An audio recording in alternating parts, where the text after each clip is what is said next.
பழைய வத்தலக்குண்டு 11 சித்தர் கரூரார் அருள்கோட்டத்தின் சார்பாக சித்தமும் சிவமும் தமிழே என்ற வலையொலியின் மூலமாக உங்கள் அனைவரையும் சந்திப்பதில் மிக்க மகிழ்ச்சி அடைகின்றேன். அதனை ஐயா மேலே குறிப்பிட்டபடி சித்தர் உருத்திரத்தேவன் அவர்கள் தலைமையேற்று நடத்துகின்றார். அந்த நிகழ்விலே கலந்து கொள்வதற்கு எந்த விதமான கட்டணமும் கிடையாது. நான் இன்று தங்களோடு பகிர்ந்து கொள்ளக்கூடிய தலைப்பு அமாவாசை பூஜை. அமாவாசை பூஜை என்பது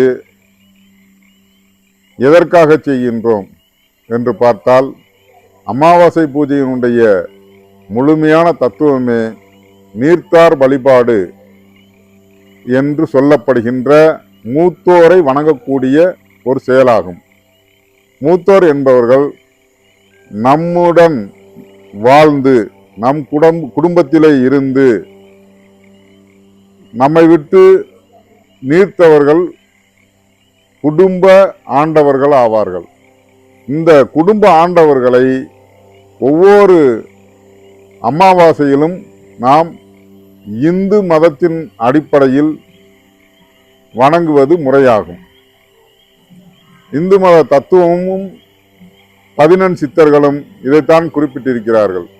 அமாவாசை பூஜையிலே நாளிலே பூஜை செய்து நமது முன்னோர்களை வழிபட வேண்டும் என்ற தத்துவத்தை கூறியிருக்கின்றார்கள்.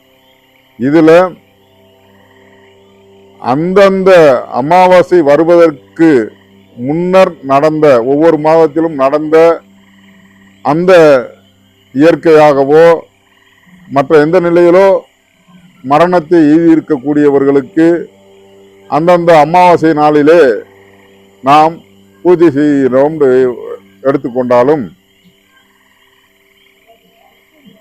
வருடத்தில் 3 முறை வரக்கூடிய மகாலய அமாவாசை நாட்களிலே, அதாவது ஆடி மாசம், தை மாசம்,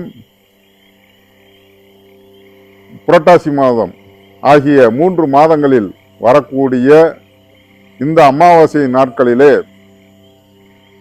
நீர்த்தார் வழிபாடு செய்யும் பொழுது அந்த குடும்பத்தைச் சேர்ந்த முன்னோர்களாகிய நமது தாத்தா பாட்டன் பூட்டன் என்று சொல்லக்கூடிய பல தலைமுறைகளுக்கு உட்பட்டவர்களுக்கு அனைவரும் இந்த பூஜையில கலந்து கொள்வார்கள். அவர்களுக்கு விடுபட்டிருந்தாலோ, அமாவாசை பூஜையை நாம் செய்ய தவறி இருந்தாலோ, மறந்து இருந்தாலோ, நிறுத்தி இருந்தாலோ அதனை இந்த மகாலய அமாவாசை நாளிலே தர்ப்பணம் செய்து அவர்களுடைய மனதை சாந்தியடை செய்து அவர்களுடைய வாழ்த்துக்களை நாம் பெறலாம். அதற்காகத்தான் மகாலய அமாவாசை நாளிலே தர்ப்பணம் செய்வது முறையாக பயன்படுத்தப்படுகிறது. ஒவ்வொரு தனி மனிதருக்கும் அவர்களுடைய இறப்பு காலத்தை ஒட்டி இருக்கக்கூடிய அமாவாசையில் செய்வது அவரவர்களுக்குரியது. இந்த மகாலய அமாவாசையில செய்வது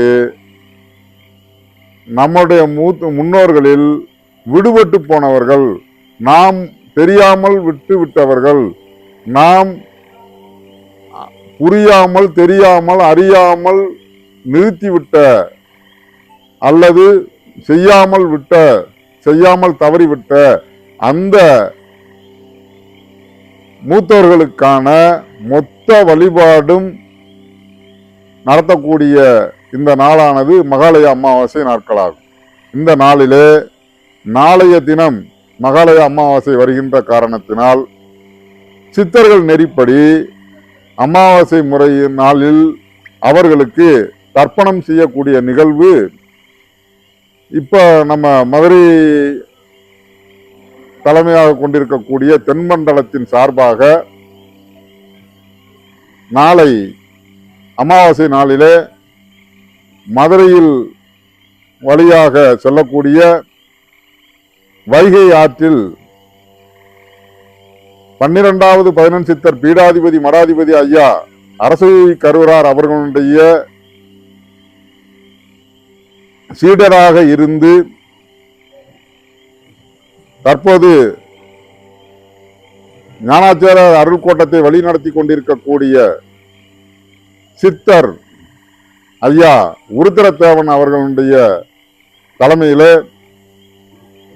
நீர்த்தார் வழிபாடு நடத்தப்படுகிறது. இந்த நீர்த்தார் வழிபாட்டிலே கலந்து கொள்வதற்கு எந்த விதமான கட்டணமும் கிடையாது.